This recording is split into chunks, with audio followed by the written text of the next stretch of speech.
Okay, thank you very much. And so thank you very much for the introduction. And by the way, so here is the title of my talk. And thank you also for your kind words. And here's the title of my work. And I promise, so how to build stable relationships between people who lie and cheat. I promise I didn't know that the Italian elections were to happen 2 days ago. It just happened that way. No premeditation, but I think some applications. I'm not saying that it is irrelevant, but it was not premeditated. So let me start. So it's a talk about complexity. And the general talk, the seminar, and I was thinking about, now there are many kinds of complexity in the physical world, and I thought I would talk to you about complexity in the social world.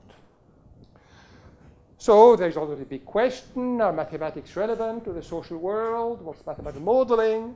And let's go quickly. Can you actually say something about societies? Now it's an old question, going back to Auguste Comte. And at present, you know, there are two approaches to the social sciences. You can start from the individual, and you can start from society, which is, you can say either that society, that individuals are the building stones, and society is built from individuals. That's similar to physics, where you say a solid is built from atoms. That is the classical approach nowadays, methodological individualism, and that is modern economic theory. Be aware that there is another approach that says that society is the primal entity. And individuals are born in a society, and the society, through education and so on, builds the individual. That is the other approach that goes from Hegel through Marx and others, which is a very significant approach, but not the one that I'm going to talk about. So I'm taking this methodological individualism, and I'm saying that society is built from individuals. Now, if you say something like that, first of all, you have to say something about individuals. If you say solids are built from atoms, you have to say how atoms behave. Well, I'm going to say that individuals behave rationally. Let's say you will see in practice how it works, meaning, for instance, that they want to have as much money as possible, something like that. Individuals are trying to maximize something. You will see an example. And individuals enter contracts with each other. Right? How, like atoms build molecular bonds, I have to explain how individuals relate to each other. I'm going to say they relate to contracts. They have agreements. An agreement, I go and, for instance, I'm talking here, you come here, you expect something from me, and I'm going to give something from you, and things of that kind. Or you go and you buy bread, and you take the bread. We all live with contracts. Implicit or explicit.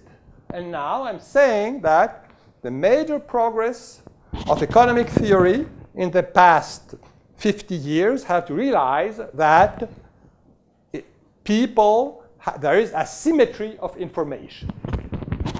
Asymmetry of information means two things. It comes in two parts. I can lie. I know things about myself which I'm not going to tell you. For instance, if I want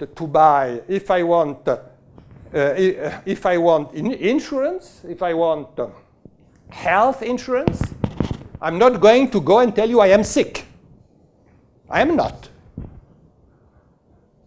If I want to buy a painting, if you think of yourself going to buy a painting, you love that painting, or you love this house, before you buy a house. You're not going to say, I love this house, I will pay as much as I can for this house.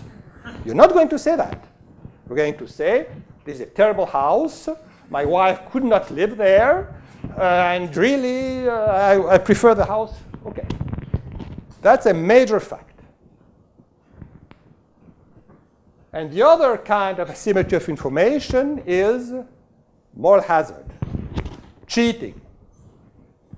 Cheating means you pay me to do something. If you're not on my back, I may not do it.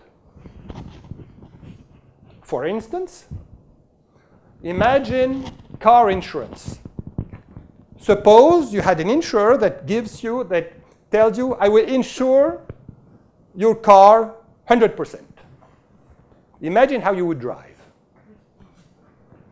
Right? So there are two kinds of asymmetry information. Adverse selection, lying, you can lie. And moral hazard, cheating. So, buildings, I'm not going to describe the complexity of all contracts.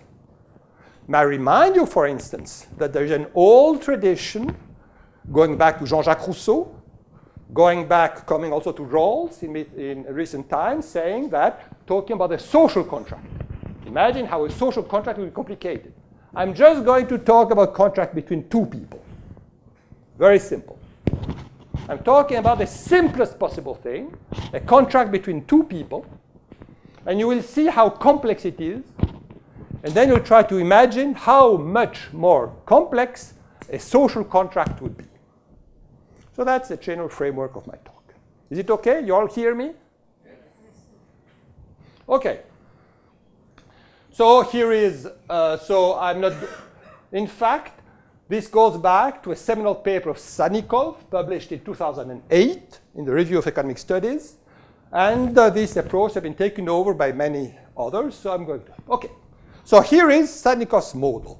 And I'm going to spend time on it because you have to understand it. And if you OK, so the question is working for someone else. So let's take a concrete situation. I'm Ivar Ekeland. I live in Paris. But I inherited a piece of land somewhere in the region, in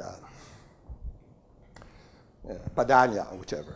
So I have a piece of land there, and I hire someone to cultivate it for me because. And so the mold is, and so DXT, the project, there is a tremor free. So DXT, that is what the revenue is. The revenue is for me. I own the land. And the revenue depends on DZT, random stuff. Does it rain? Does it not rain? Do you have pests? Do you have things? A lot of randomness in there. And AT, which is the effort that the guy who works the land is putting in. I pay him. And if he works a lot, DXT is very high. Or if not at all, so AT is positive. If he works not at all, DXT is just, DZT. So AT is his effort. And then I'm going to pay this guy. I'm going to pay him CT. That's how much I pay him. That'd be salary or bonuses, if it's good rate. So I pay him CT. And so this is my revenue. I am called a principal. I own a principal. So the revenue is DXT, what is to me, the revenue comes to me, minus what I pay him. Now what is his revenue? Well, his revenue is not CT. This guy has what is called a utility function, which takes into account risk. A utility function means that if I pay him twice as much, he's not going to be twice as happy. He's going to be a little bit less than twice as happy. So it's a concave function. Minus h of AT, what is there? Well, you know, in French we say la terre est basse. I don't know how you say that in Italian. Yeah, how do you say it in Italian? La terra è bassa. So you have to till the land and so on. A lot of effort and costly. You break your back. Wow.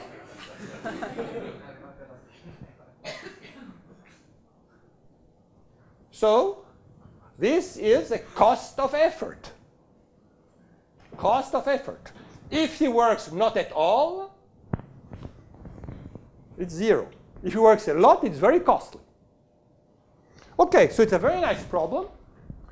So what is the question here? The question is, I am in Paris, and I don't see if the guy works or not. So what do I observe? So I do not observe A. I observe dx. What is the output?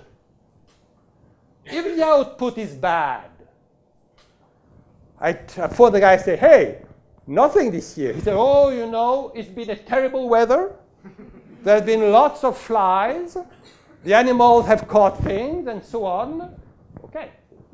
So you see, the randomness here, the DZT here, protects the agent.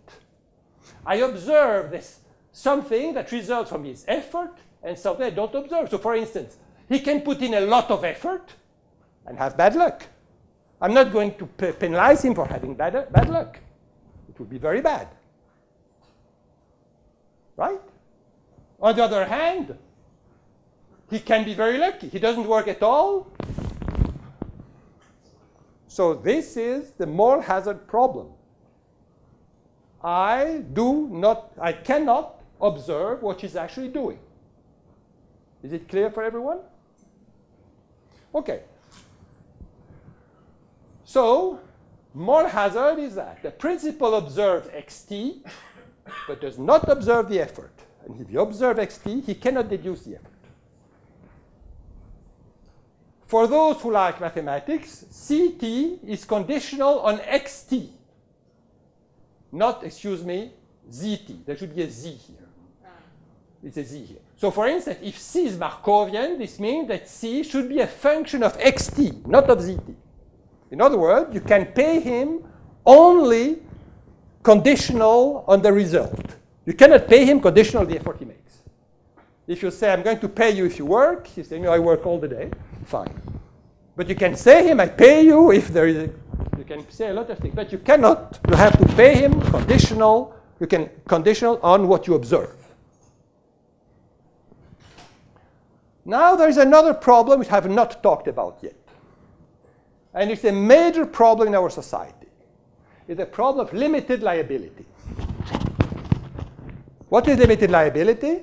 Limited liability means, suppose I know he doesn't work. What then? Well, ideally, I shoot him. Because if he knows I'm going to shoot him if I know he doesn't work, then he's going to work. But you cannot do that. I just fire him. Right? CT is positive. I cannot go back and take money from him saying you haven't worked, pay me. It is forbidden. So this is, I'll go back, a probes limited liability.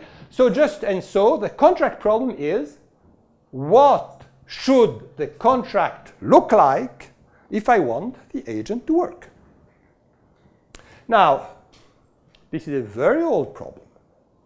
And let's see, for instance, because here in Padania or in the Po Valley, you have had many landlords with peasants, and they live in Rome or in Milano, and they don't go and work. So they have contracts of this kind. So what did these contracts look like historically? Well, the one possible contract is CT equals C. I pay you a fixed salary. Is it a good contract? Why? No incentive. If I pay the guy 1,000 euros, whatever happens, what does he do? Stays at home, sends and tells me, look, it's been raining all day, what can we do? And you never see these contracts historically. You don't see them. You see another contract. I tell him, you take half, I take half. This is called in France, métayage. You see that? mezzadria. And this is, you see now the incentive. If he doesn't work, he gets nothing. If he works a lot, he gets half. So the incentive is there. And you see many contracts of this type. So this is a good contract from this point of view. But there's still another question. How much should A be? Why 50%? Why not 15? Why not 1%? Why not 99? But these contracts, historically, you observe. There's another contract which you observe. He pays me a fixed amount. It's called farming, le fermage. That's how the fermage works in France. I give you my land, you till the land, and you pay me every day, every month, 1,000 euros. That's a fermage. How is it in Italian? Affitto, yes, but affitto is to rent, but there's a special word. There is a very special word, because it's not an ordinary affitto, there are constraints and so on. It is fermage. So there is a special word, and you have fittavoli, okay, fittavoli. And historically, you see that. And you have very interesting economic studies on in which part you have the most. And so, is this good? Clearly, this is perfect from the point of view of him because he has full incentive. All his effort is rewarded. Then there are two questions. The first question is, how much should C be? And it's also not a good contract from another point of view. Namely, you see, you have, if you see what happens here, yeah, you have, see, xt is random. He pays me 1,000 euros, whatever happens, good or bad. So in fact, he's insuring me. And I am the rich one. You know, I have much land. He's a poor guy. And he's paying me, good or bad, 1,000. So he's insuring me. So it's not efficient. Economic theory tells me I, the rich man, should insure him. So you see all these. And, okay. So now, what is a good contract? And what is the best contract? Now, so what is a contract first? Now, a contract is a pair CT, AT. CT is what I pay you. And it's a C of XT. AT is the effort he makes. Now, CT is verifiable and enforceable, meaning that I know that I pay him, and if I don't pay him, he goes to court, and I have to pay him. AT specified the contract, so the guy is going to write to me, I'm going to work 9 hours a day, every day, but it is not verifiable. He writes it, it's written down, but I cannot control if he does it or not. No one can control. The contract is for me forever, but so you see, and it's written to infinity, so they're called forever, but it, in fact, you can terminate it. So you see, for instance, you can set CT equals 0 after a certain time, meaning that the principal after T tell me you get nothing, and then the agent, of course, getting nothing doesn't work, so in practice, the contract is terminated. And it can be terminated by the agent also. The agent can write AT after T. He writes it down. He writes down what he's going to do. So he writes, I do nothing after T. And then, of course, I don't pay him. So in fact, he's terminating the thing. The point to understand is that everything is written down. He cannot suddenly one day wake up and say, I go away. No, he has to write in advance what he does in every circumstance. And then some definitions. A contract is incentive compatible if the agent will actually do what he has promised to do. He writes down, no one controls, and actually he does it. And it is individually rational if they find it in their interest to enter the contract. Now, I wish to go back one thing because I forgot to say something. I told you the example about sharecropping and farming. And you say, oh, yes, very interesting. All this history of economics, of Poe is very interesting. Yeah, but you have more interesting things. Now, suppose you have 1 million euros. Oh, no, you have, let's be clear. So we have 10,000 euros. You invest it. What does it mean? You go to some bank, and you tell the manager, here are my 10,000 euros. Please invest them for me. Do you know what the manager is going to do with your money? You have any way of controlling? None at all. Okay, so how do you pay these guys?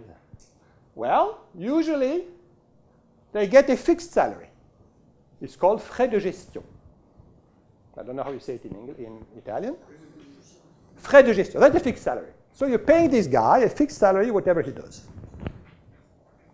Now, if you're more sophisticated, instead of having 10,000 euros, you have 10 million, then you go to a hedge fund.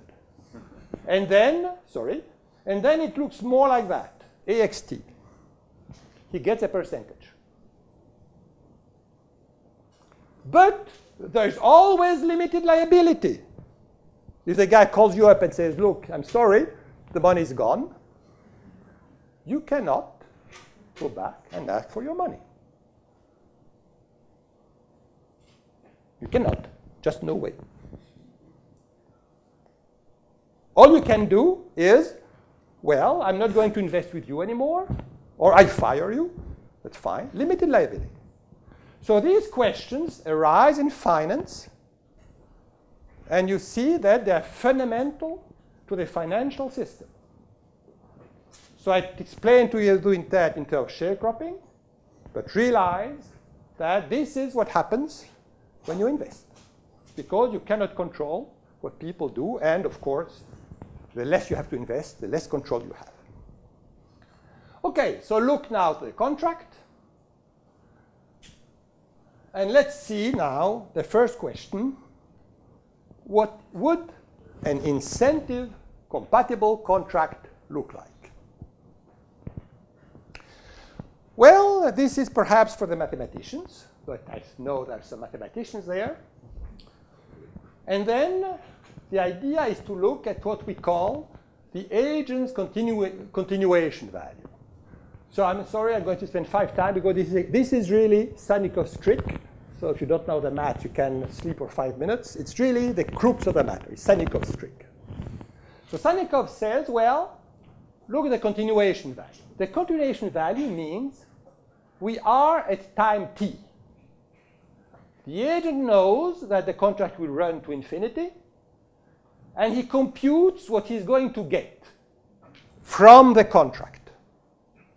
He's going to get what is in the contract, CS, and what is, and H of AS is actually what he is going to do. And you have this term, which is he discounts at rate R. And of course, since he is at time t, he discounts from t to infinity. So here you don't have RT, you have Rs minus t ds from t to infinity. The agent looks at this guy. So that's how and he takes the expectation. So that is how much he expects from the contract at time t. Why the minus r? Because the minus r, because it's a discount factor. Right. You see it here. It's a discount factor. $1 million 10 years from now is worth less than $1 million today. That's all it says. Yeah. Now you rewrite that in the following way. You're at time t. But you can say, well, this is 0 to infinity. Integral from t to infinity is integral from 0 to infinity minus integral from 0 to t. But since you are at time t, what happened before time t, you already know. So here is what happened before that. And here is the expectation from 0 to infinity. And this term, this is a random variable that does not depend on t. You take expectation at time t, so it is a martingale. This is a martingale. And because you have Brownian motion, you can use a martingale representation theorem, and you say that this martingale is written as yt, dwt is yt sigma dzt. You use the martingale representation theorem to introduce a new variable yt. It comes from there. And this term now, for people who are in optimal control, are a term that you will understand immediately. This says that dwt, the continuation value of the agent, has a fixed term and a variable term. And you see this yt dxt, you see the continuation value is yt dxt. It means it is a sensitivity of the value with respect to the change in first coordinate. It is the adjoint variable. For deterministic people, this is the adjoint variable. It tells you that if the revenue changes by 10%, then your expected revenue in the future will change by yt times 10%. It is the adjoint variable. In optimal control, this adjoint variable tells you, it gives you the sensitivity of the profit with respect to the position. Now, this is really the crux of Sannikov's argument. And now, if you look at how you find incentive-compatible contracts, then you're going to say the following. Suppose now that the agent tries to cheat. So we're at time t.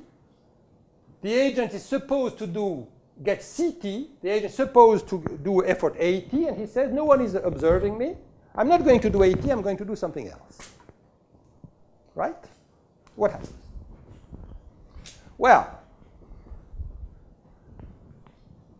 the agent will perform, instead of performing AT, is performing effort A. So this is good, because her cost now is less. It's H of A. He has less cost. And now, how does it affect the benefit? The salary is unaffected, because it depends only on XT and it doesn't change XT. The salary is unaffected. But, so you have to look at the expected benefit in the future. And the expected benefit in the future is that term, because it comes from there, is that term which is really the, what's it called, the adjoint variable. So you have a balance here. He works less, but he loses revenue in the future. And so you have to look at this quantity. You look at this quantity and you maximize that. You maximize the benefit you have. And it turns out that the contract is incentive compatible if by doing this kind of computation, you end up by finding that the effort you should do is exactly the contractual effort. So you do your little computation as usual in optimal control, right? The agent changes his control. His gain, he has some immediate gain. He has some future loss. And then the immediate gain should exactly compensate the future loss. And he does this kind of computation, and he gets. And if it turns out that what he should do is to do exactly what is written down, then you say that the contract is incentive compatible. Am I clear? So you see, these are the kind of computations that you do in optimal control. But this is the agent point of view. And you see that this is now quite clear. This means that AT should be, at time t, should maximize that. So for instance, it will tell you that yt equals h of capital YT. Okay? So I have a very nice, it's a beautiful proof, but I don't think I need to go into that. Perhaps I'll go back. And so, now, if yt equals a prime of yt, the contract is incentive compatible. Meaning that the agent will do this computation every time, and it will find out every time that what she should do is exactly what he wrote down in the contract. But the principal, if he's written the contract carefully, the principal knows that. So the principal now says, well, he's going to do exactly what he wrote down. So now the principals know 80. And now we can divide. So for instance, now the principal can observe the Brownian motion. He can observe the randomness. Because dxt, because he observed dxt, as we know, but now he observes AT. He just goes back and sees what his book, what he knows. He said he would work, he worked, and then that's it. So now the principal knows everything. And now we can divide the optimal contract. And the principal is back to a classical optimal control problem. That doesn't solve the problem completely. Sannikov has a second idea. And the Sannikov's idea consists of, so you see, let me put now the idea in shape. This contract, you see, should be complicated. Because, of course, it cannot be a contract that depends only on what I see today. Because you want to reward performance. You would think that you're filtering, right? So it should really be a non-Markovian contract. If you have x equals 0 for 20,000 years, then it's clear the guy is not working. So you really should have a contact depending on past performance. Because you learn. But Sannikov is going to find a Markovian contact, because he builds a performance index. So the second idea of Sannikov is to build a performance index, a number which starts at the time of the contract, and it changes every day according to performance. So perhaps if performance is bad, it goes down. It doesn't go down to 0. If performance is good all the time, then it goes up, and so on. So the contract will be based on a performance index, which everyone can observe. It's a contract that depends on a number. And the performance index will be precisely WT. WT, which is the continuation value of the agent, is given by this equation, dWt. This is an equation for a random variable WT. And everyone observes everything. CT is written down in the contract, AT is written down in the contract, and we know the contract is incentive compatible, so we know that the agent is actually doing that. And DZ, as I told you, the agent is doing that. And now we now have an optimal control problem where the state is WT and the controls are CT, AT, the initial value, and T. So now the principal looks at that. He says, well, I have everything is conditional WT, and I have controls, and now the principal chooses optimally CT and AT. Okay. How do you solve these problems? One last thing. You solve this problem by the usual Hamilton-Jacobi equation, but you make a small change. So let's go back for a moment. And let me simplify. Let me go back for a moment, and let us suppose CT equals C for T bigger than T. So let's look at contract of this type. So after time T, the principal gives a fixed sum, pays 1,000 euros a week. What does the agent do? Whatever. I give you 1,000 euros a week, whatever. So what does the agent do? Stops working. How is that called? Pension. Right? Pension. Why should the principal do that? Not clear, because he can just fire him. But just suppose he does it. What will the contract? It's perfectly possible. I mean, you can write down, it's after time T, if these things happen, I give you 1,000 euros a week and you stop working. So what happens then? then you see the contract looks like that. Oh, excuse me. Sum from 0 to t, not from t to infinity, my mistake. Oh, no. Yeah, the utility for, yes. So how much? Excuse me. So what is the continuation value for the agent? Well, he gets a fixed salary. And so he gets that, and so he gets that just u of c. So we know how much c should be. It's c is u minus 1 wt, and the utility for the principal becomes what he pays up to time t minus the cost of the pension. So these are the contracts. And now we write the value function f of w.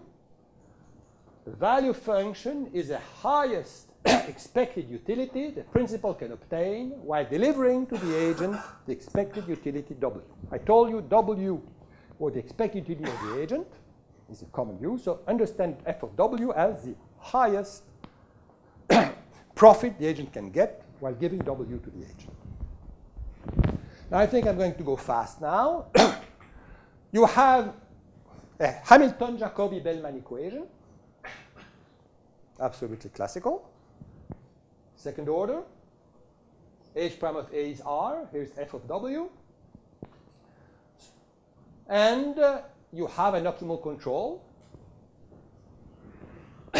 And if you can solve the Hamilton-Jacobi-Bellman equation, then you get the optimal control. So I'm not going to say more because the mathematicians in the audience understand, I hope, what I'm saying. But I'm going to show you, for the other, I'm going to show you a picture. So here is the solution. This is an incentive-compatible contract. How does it work? This is f of w.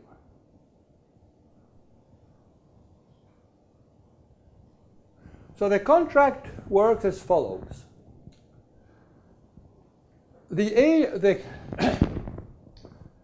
I go and I contract with you, and I say, you're going to work with me,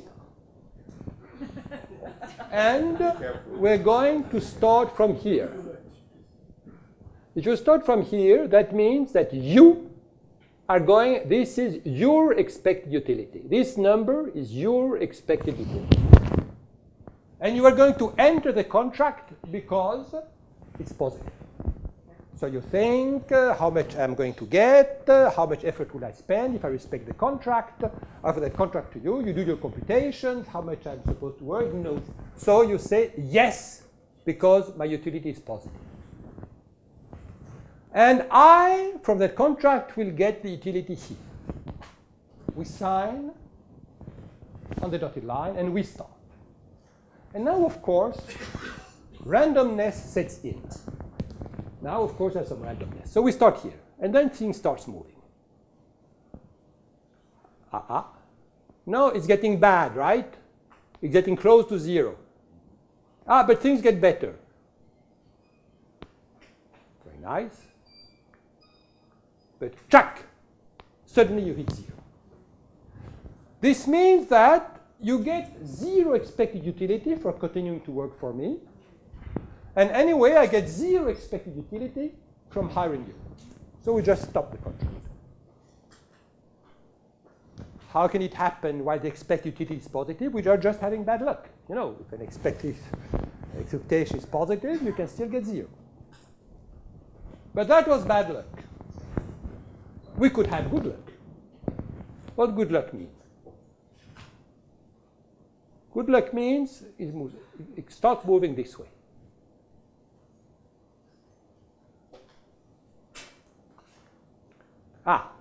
This is interesting. Why is that interesting? Because you are getting a lot from the contract, and I get 0. I get 0. Right? I get expected utility from 0 from the contract. And yet I continue. Yet I continue. I will ask you later why. I continue on the contract. And I continue losing. You, of course, are very happy. Yeah, right? First of all, because you work with me, which is an incredible privilege.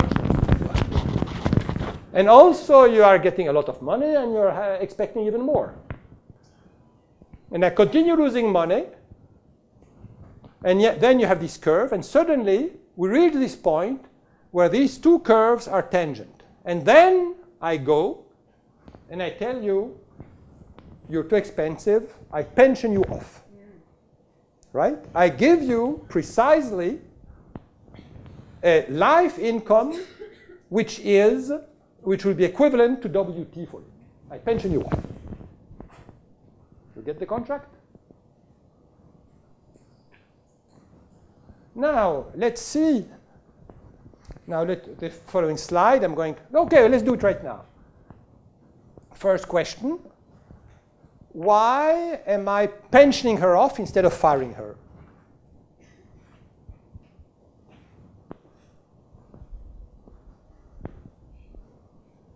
I can fire her. But then the continuation would be 0. Yeah, because remember, the contract has to be incentive compatible. It's complicated. And it had all written down at the beginning, which means I'm not going to you that day and saying I'm firing you. I go to you and said, remember 2 years ago we signed that contract, you all agreed that, okay, so it was known and expected. If she got 0 here, and she's taken this into account in her computation all the time.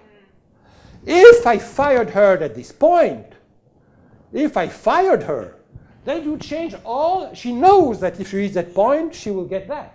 If I fired her, I would have to write it before. If we reach that point, you get 0. But then she would be much less enthusiastic before. She would be much less enthusiastic, right? She's worked that hard. I earned some money. She's worked that hard all the time because she knows that if we reach that point, she's happy to reach that point. Otherwise, if she got 0, she would shy to getting there and perhaps would stick around there. Sorry? It's very similar to my current employer. No. But this, I mean, this is serious. This is serious. So let's continue. So let us continue. Yeah. So let's look at these interesting things. So this lady, I'm sorry, I hope you don't take that personally. So this lady has been performing for me. So I pensioned her off at that time. Let's see how much she's worked. So that's her effort. You know, she's been working less and less. She's been working less and less. And she's been earning more and more. So the agent is working less and less and earning more and more. Does it remind you of something? Not of her. But now if you ask yourself, why the financiers and the bankers are getting so much money? This is where it comes. So these guys, as they go here, they work less and less, and they earn more and more. And they work so, and in the end, I'm basically pensioning her off because she's too expensive. She's just too expensive.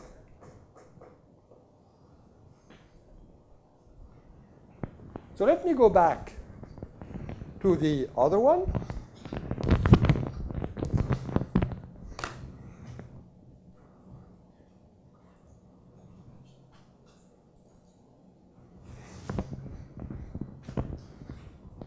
So let's have some question. Why does the principal continue the contract when f of w is negative?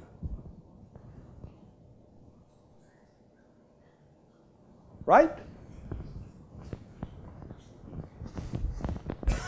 Let's go back.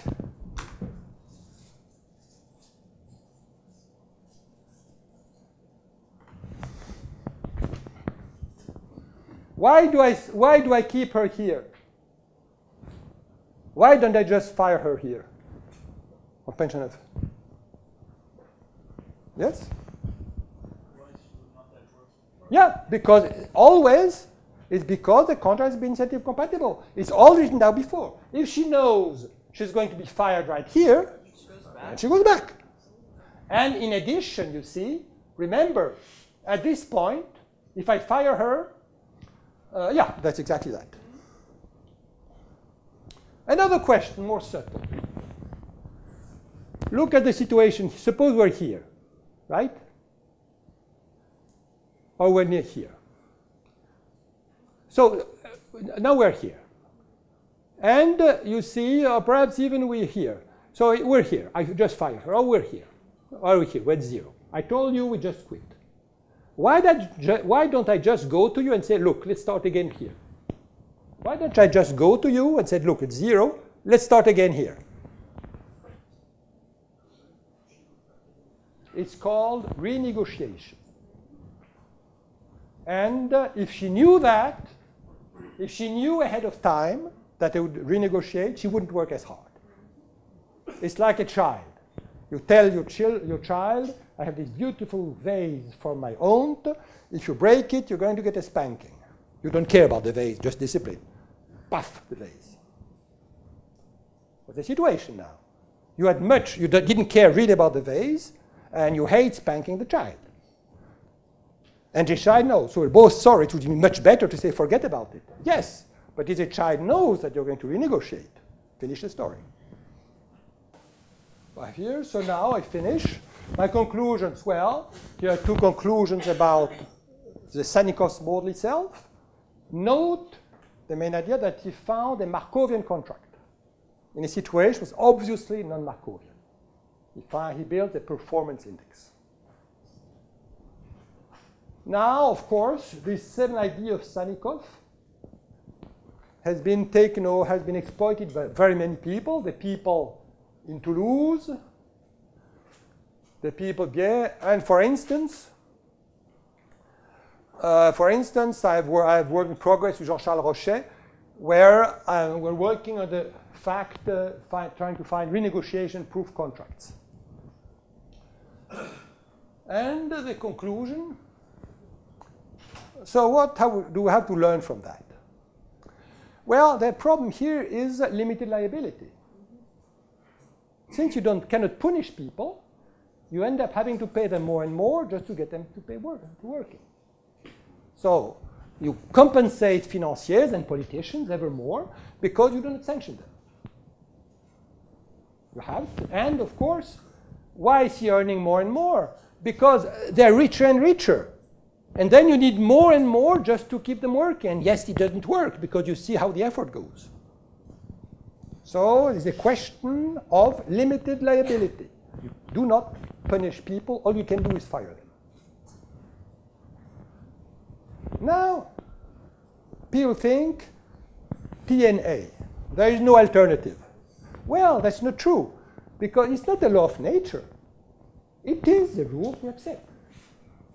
It's because of limited liability. And limited liability is not in human nature. It's just the rule we have set down. Right? This is a consequence of limited liability. If there was no limited liability, you wouldn't have this problem. And so if you do not like that result, you have to change that rule. How can you change it? Well, you can limit moral hazard. You can have inspections, for instance. You have inspectors who go to the banks, see what have you done, show me the books, and so on. You can learn yourself. It's not that difficult. You can do things. You can try to look at the moral hazard problem. There are also things like certification, stuff of that kind. When you buy, you used to have a moral hazard for used cars. It was a classical problem. Because when you have used car, the seller knows the quality of the car, but not the buyer. But now you have guarantees and stuff of that kind. So you can limit the moral hazard. And you can also hold managers accountable. You could do that. Which is not being done, of course. May I remind you that there is a financial crisis. There has not been a single prosecution in any country. And you can also question the basic assumption. In other words, this comes also from individual methodology and rationality. You can believe, and personally I do, that societies have other means and contracts to influence behavior. You can think of education, you can think of ethics and so on, which go by other ways and contracts. Okay, I finished my talk.